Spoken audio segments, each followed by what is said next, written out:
Nalason yung kuting dahil sa Biogesic.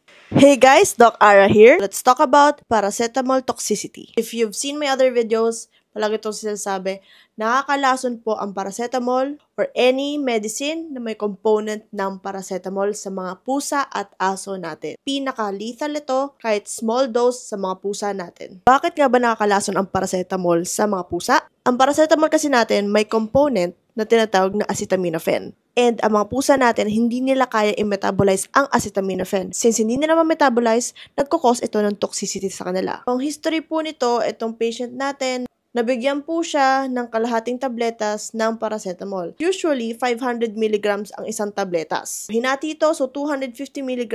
Ang ginawa daw, dinurog-durog, tinunaw, at binigyan siya ng ontin drops kasi daw parang nilalagnat daw yung pusa. Tapos nagtataka yung owner bakit daw hindi na makalakad. Hindi na makatayo yung kuting nung nakarating sa clinic. Kapag napainom nyo ng paracetamol ang mga pusa nyo, isugod nyo agad sa vet dahil emergency case na po ito. Ano nga ba ang signs ng acetaminophen toxicity? Take note, within 1 to 4 hours of ingestion, pwede na kayo makakita ng symptoms. Rapid breathing, drooling, vomiting, diarrhea, pagwiwi ng brown, seizures, abdominal pain, ang panililaw. So, those are just some of the symptoms. Pero, buti na lang, sinugod rin siya kinabukasan kasi kahit papano naagapan pa. Ito na ngayon yung kitten. Kahit papano naka-recover na siya, may mga blood works pa rin siya and monitoring pa rin tayo doon. Let this be a reminder sa mga fur parents dyan na huwag kayong magbibigay ng paracetamol sa inyong mga alagang pusa or kaya aso. Sabihin na naman iba dyan, ako, tagal ko na nagbibigay. Alam nyo, hindi porke matagal na binibigay at hindi pa kayo natsyempohan na mamatayan ng alaga, ibig sabihin tama yung ginagawa nyo. I'm just here to share my knowledge na mali po iyon. Ito po ang toxic dose sa cats and sa dogs. And don't forget,